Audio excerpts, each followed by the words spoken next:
Bien, señores, estamos de vuelta con Matinal. Marjorie Espinosa, Laura Castellano, Domingo del Pilar y quien les habla, Percio Maldonado, para conversar con el doctor Servio Tulio Castaños Guzmán, quien es vicepresidente de la Fundación Institucionalidad y Justicia FINJUS. Doctor. Buenos días. Bienvenido. Bueno, señora, muchísimas gracias por la distinción. Feliz año. Igual, muchísimas gracias. Usted adelantaba ayer, a propósito de que amanecimos hoy como Día del Poder Judicial, diciendo que el sistema judicial dominicano está sumido en una profunda crisis, algo así, ¿verdad? Sí. El sistema de justicia. El sistema. No el Poder Judicial como tal. El sistema de justicia. Porque muchas veces la sociedad dominicana confunde una cosa con la otra. ¿Y cuál es la diferencia? Bueno, lo que pasa es que cuando tú hablas de sistema, tú hablas de un conjunto de instituciones que confluyen en todo lo que tiene que ver con un conjunto de servicios. Claro. Y hay una realidad y un problema a lo interno de los actores de ese sistema que impacta, donde más impacta el problema es en la cúpula, en el Poder Judicial, que muchas veces, no siendo responsable de una serie de debilidades que se dan a los niveles medios y bajos de ese sistema, bueno, es el que más sufre, digamos, que las consecuencias de, digamos, por ejemplo, de la falta de la institucionalidad a lo interno de la Policía Nacional, digamos, para poner un ejemplo.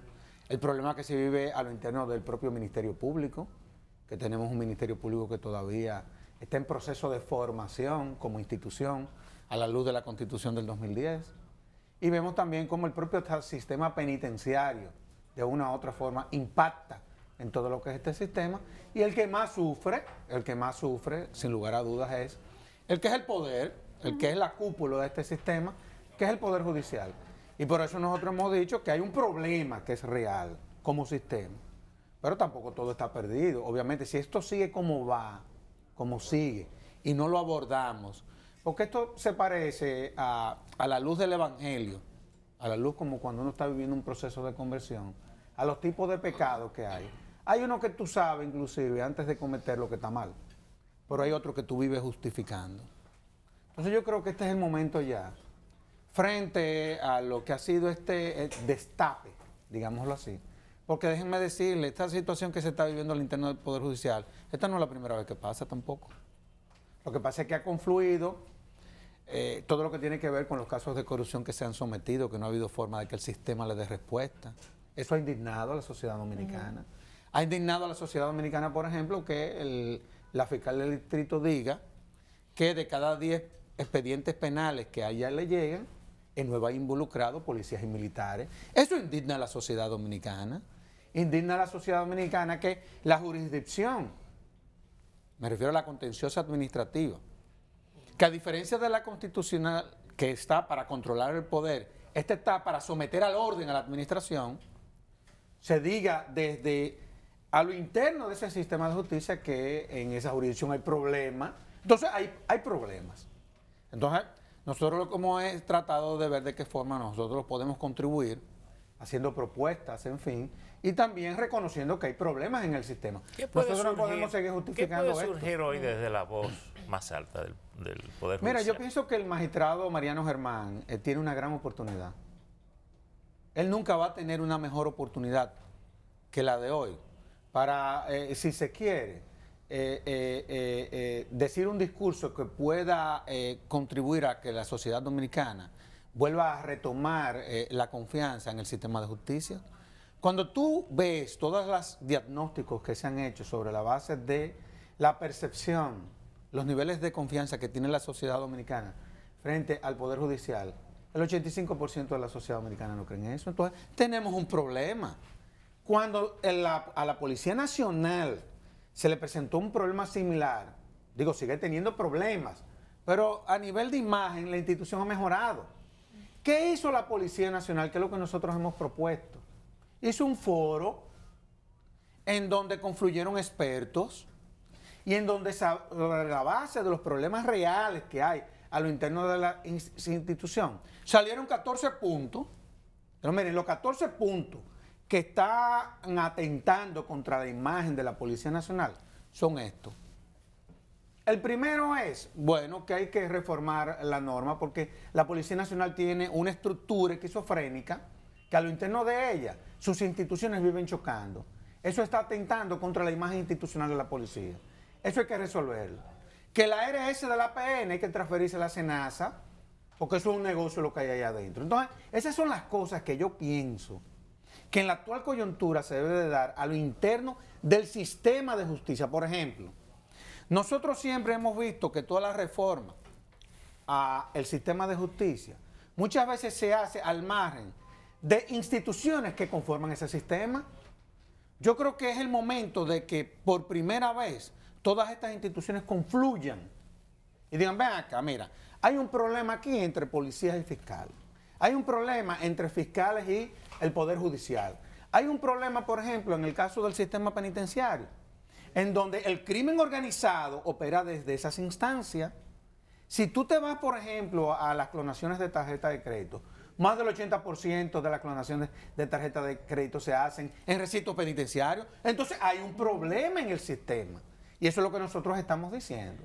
Y que está impactando, vuelvo y te digo, en los niveles de confianza de la ciudadanía en el sistema de justicia. El candidato presidencial de la oposición, Luis Abinader, también ha coincidido en que el sistema de justicia está en crisis y con relación al Poder Judicial está sugiriendo la creación de un Ministerio de Justicia. A Finjus, ¿qué le parece esa posición? Mira, esa no es una propuesta novedosa, o sea, esa es una propuesta que viene desde hace años.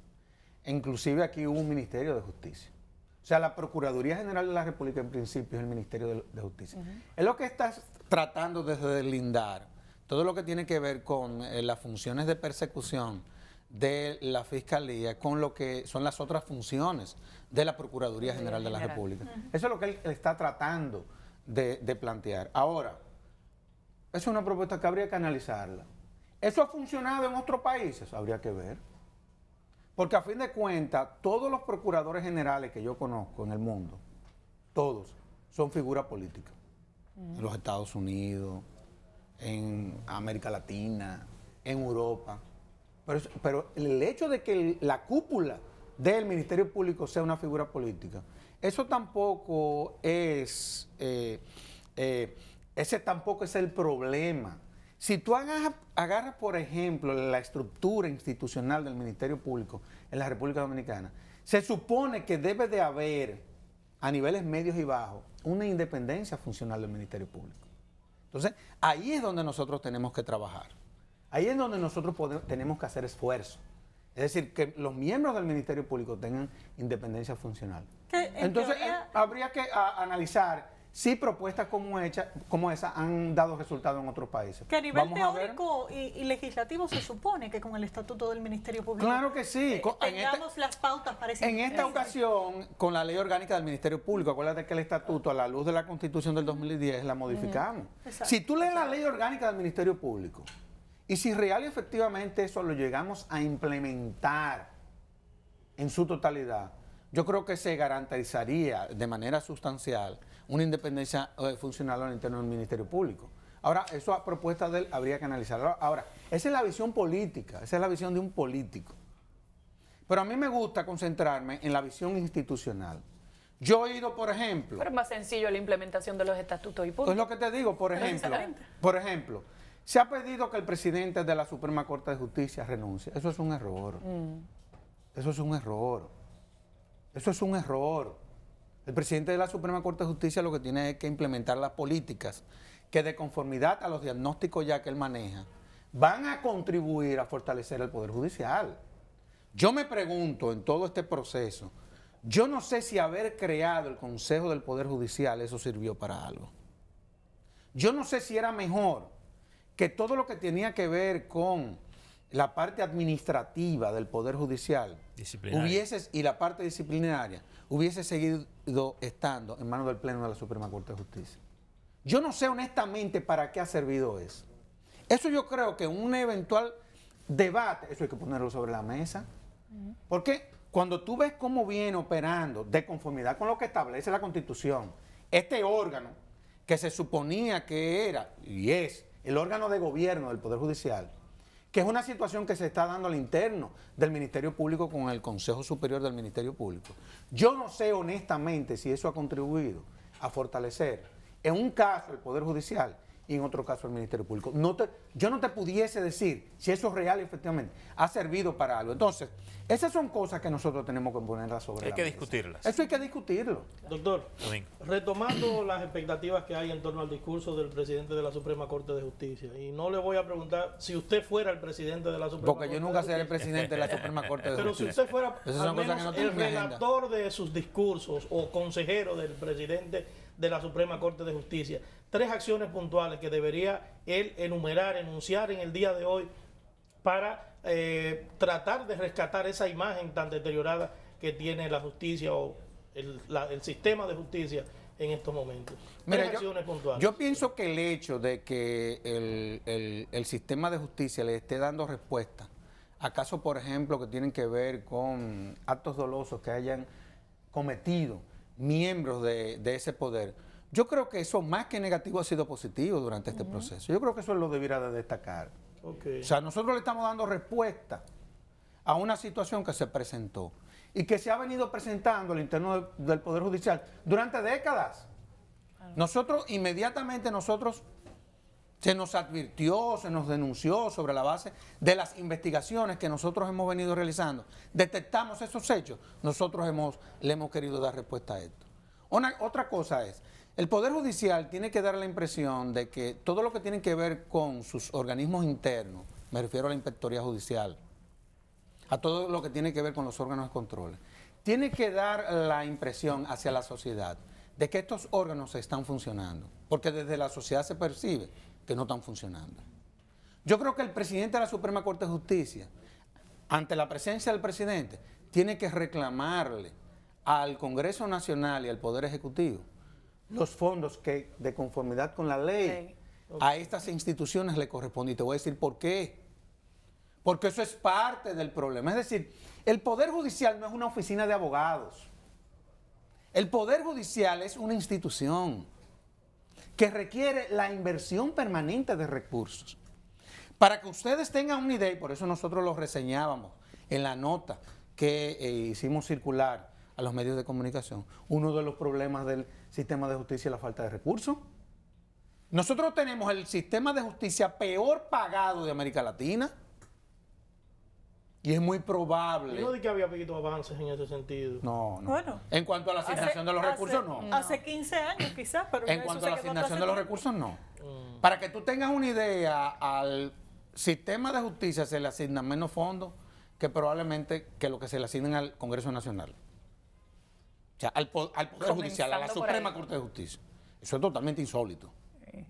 Para que tú tengas una idea, la Procuraduría General de la República recibe menos de la mitad de lo que por ley le correspondería recibir. Lo mismo pasa con la Suprema Corte de Justicia. Y nosotros tenemos que tener una visión holística porque nosotros decíamos, señores, si nosotros no le damos respuesta a esto, vamos a hacer un diagnóstico y poner esto sobre la mesa. Por ejemplo, el caso de los defensores públicos. ¿Tú sabes cuántos defensores públicos se requieren para que real y efectivamente el sistema funcione? Se requieren alrededor de 500 defensores públicos. ¿Cuándo es? Y actualmente 148, pero con la agravante déficit. de que 9 distritos judiciales no tenemos defensores públicos. Pero con la agravante de que de los casos penales que se le someten al sistema, el 85% de esos casos lo están asumiendo los defensores públicos. Y con el agravante de que cada defensor está asumiendo de 400 a 700 casos. Entonces yo me pregunto, Materialmente ¿eso imposible. no es un problema que impacta en todo lo que tiene que ver con la calidad del servicio de justicia? Evidentemente que sí.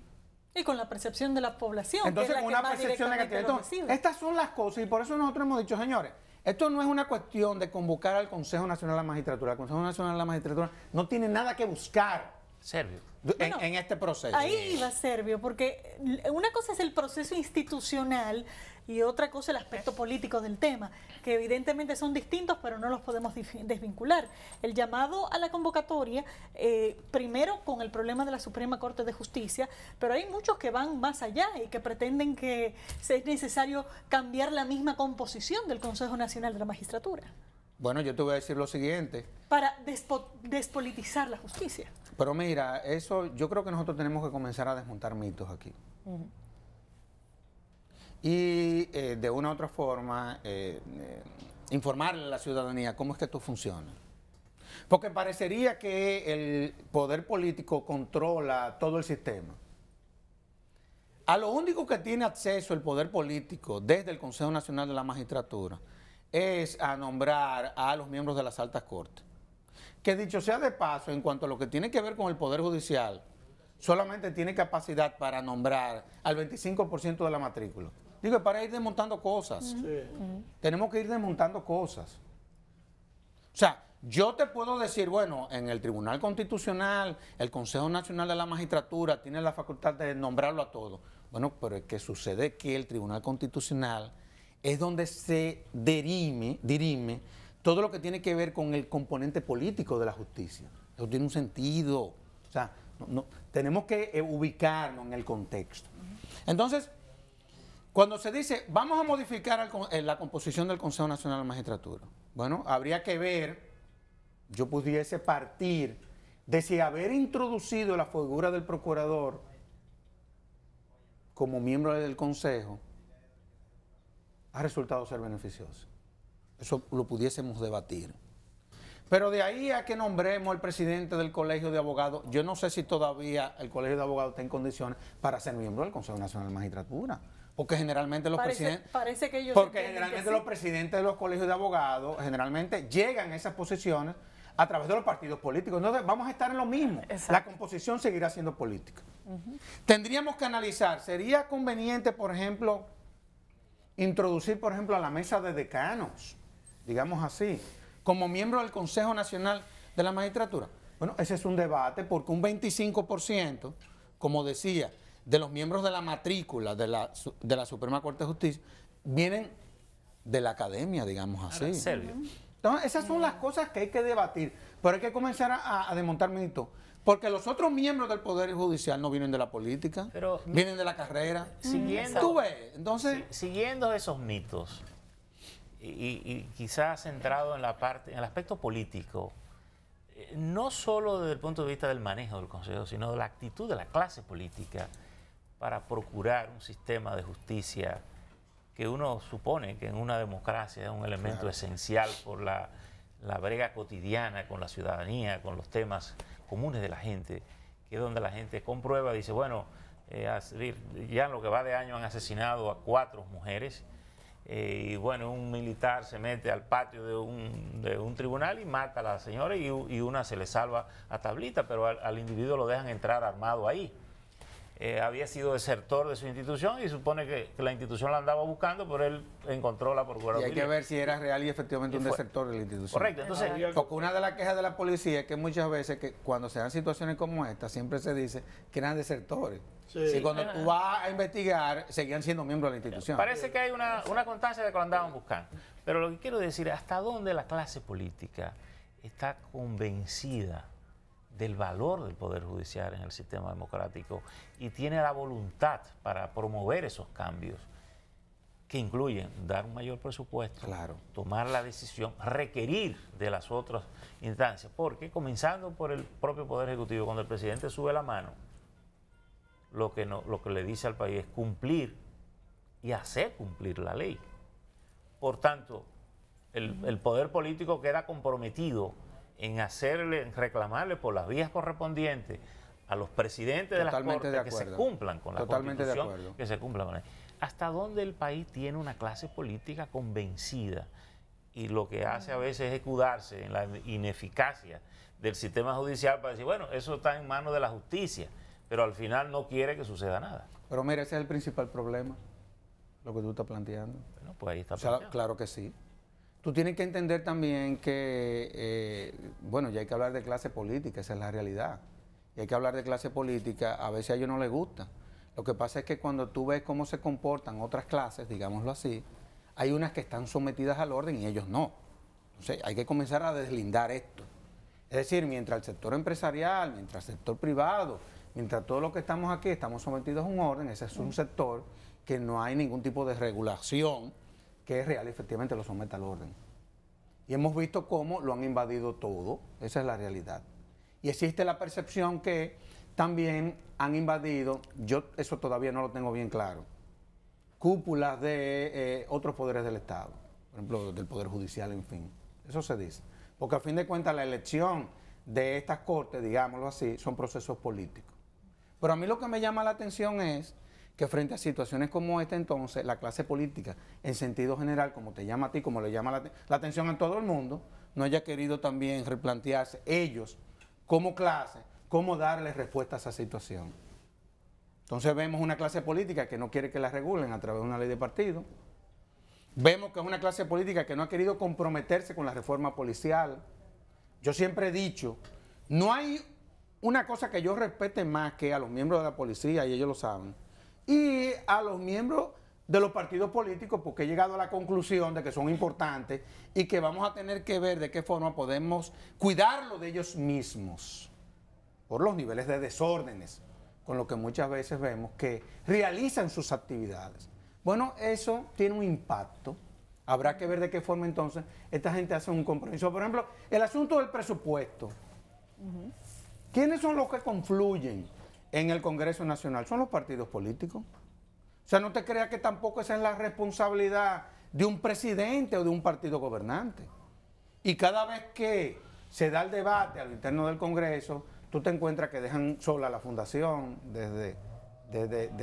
prácticamente desde las herramientas mediáticas y ese tipo de cosas. Pero nunca se quiere hacer el compromiso real, efectivamente, desde las clases políticas, de poner a estas instituciones en su justo lugar. Pero influye mucho estamos también, viviendo la consecuencia. Influye mucho también la composición del poder legislativo y de la diversidad política que pueda haber. Oye, yo te voy a decir una cosa, eso es verdad, pero yo creo que todas las sociedades se desarrollan, se fundamentan sobre la base de una serie de instituciones y sobre la base del orden. Yo creo que también el hecho, y aparte de que la sociedad dominicana es muy pasiva frente a estos acontecimientos, eso es una realidad. Entonces, aquí hay una corresponsabilidad de todos los que vivimos en este país. Nosotros como ciudadanía que no somos más activos en reclamar las deficiencias que vemos desde este sector, que a fin de cuentas es el que nos somete al orden a todos nosotros. Yo te voy a poner un ejemplo. El tema de la lucha contra la corrupción, que es uno de los grandes fracasos del sistema de justicia. Y es quizás de las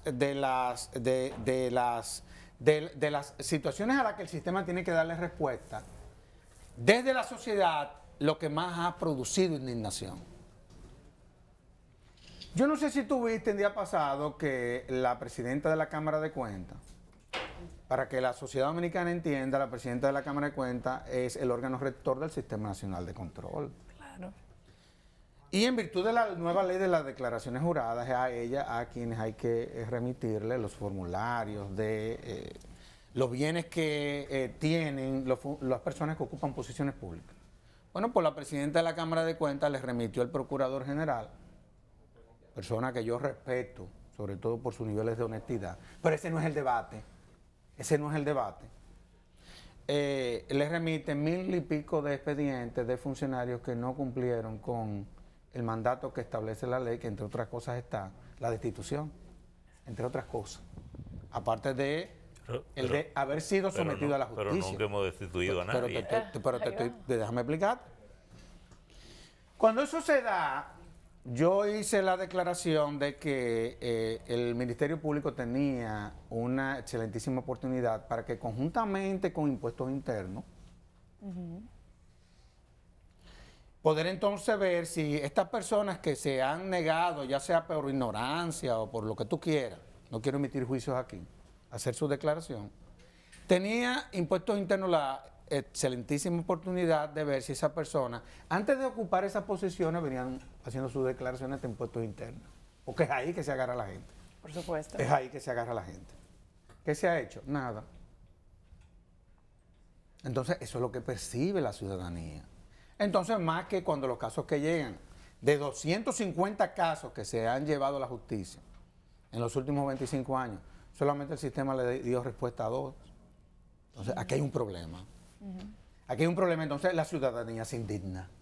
¿Y quién es el que más sufre entonces esos niveles de indignación? El Poder Judicial.